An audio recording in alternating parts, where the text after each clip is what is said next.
Molycorp is one of the hottest IPOs of the year as it tries to ramp up production of rare earths in the U.S., a market that is dominated by China. We're joined now by the CEO of Molycorp, Mark Smith. Thanks for your time. My pleasure. How big is the potential rare earth market, and what share do you want? The potential rare earth market, at least the actual, I should say, rare earth market in 2010 is about 125,000 tons per year. Molycorp currently has plans in place to start production and produce 20,000 tons per year. So roughly about 1/6 or so of the market is what we're looking for. The future of rare earths is really what we're focused on, though, because the production levels are going to have to exceed 200,000 tons per year as early as 2015. And that's really the market share that Molycorp is going to be going after, is that new growth area, particularly in the high-tech and clean-tech industries. So what are your internal projections then for Molycorp's output and the time frame to deliver to market? Well, we have a project that is on the books, and we are implementing and executing as we speak. We will break ground on our project on January 1st of 2011. We will be mechanically complete with that project by July of 2012, and by the end of 2012, we will be producing at the rate of 20,000 tons per year. So it's a very significant project and one that we're very excited about. In terms of the economics, at what discount to today's prices would mining of rare earths be economically unviable? You know, that's a very good question. I'm not sure that I can answer that precisely. However, I can say that the prices of rare earths have gone up very significantly just in the last 1 to 2 months, 600% to 700% increases in these prices. What that reflects is a very, very tight supply and demand situation. The entire world outside of China needs about 50,000 tons of product a year, maybe a little more than that. All that China is exporting right now is about 30,000 tons of this material, and they are planning to reduce the number of exports to the rest of the world next year. So we do think that these prices are here, they're real, and we think that they are very sustainable as we move forward.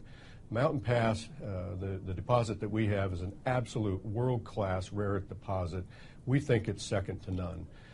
Our deposit is so rich and so large that the economics would have to be seriously negative before our project would ever become a bad project. We have a very good future for the company. Our business plans are all based on rare earth prices that are significantly lower than what the current prices are. So we've got a lot of protection there. And then on top of that, we have really worked hard on how we will be processing our rare earths, and we will be the low-cost producer in the world. And that gives us some little added cushion there if things were to go bad. But we do not think things are going to be going bad. As I mentioned, there's a very, very tight supply and demand situation right now, and it looks like it's going to be very tight for some period of time to come. When you say low-cost producer, lower even than China? Absolutely. Based on the information we have in hand, we think our processing costs on a per pound of REO equivalent, the rare earth oxide equivalent, our prices should be about 50% of what the Chinese are producing at today. What's the biggest risk right now for Molycorp? Is it what's happening in China? You know, we don't think so. We don't view China as necessarily our competitor in this space because we plan to supply customers in Japan, the European Union, and the United States. The biggest risk that I think Molycorp has going forward is the simple factor of time, because we've got a $511 million project that we plan to execute over an 18-month period. That takes a very, very serious and significant project management system, which we feel very comfortable with, but that is a lot of work to accomplish in an 18-month period. So we think project execution in the allotted 18-month period is probably our biggest risk right now. What do you see China doing next when it comes to rare earths in terms of what's happening on the export side? You know, I think that they have no choice but to continue to reduce the export quotas continually. The demand in country is growing at such a rapid rate in China that they really have no choice but to divert their production and their products for their own uses in country. And that inevitably leads to less and less material available for the rest of the world.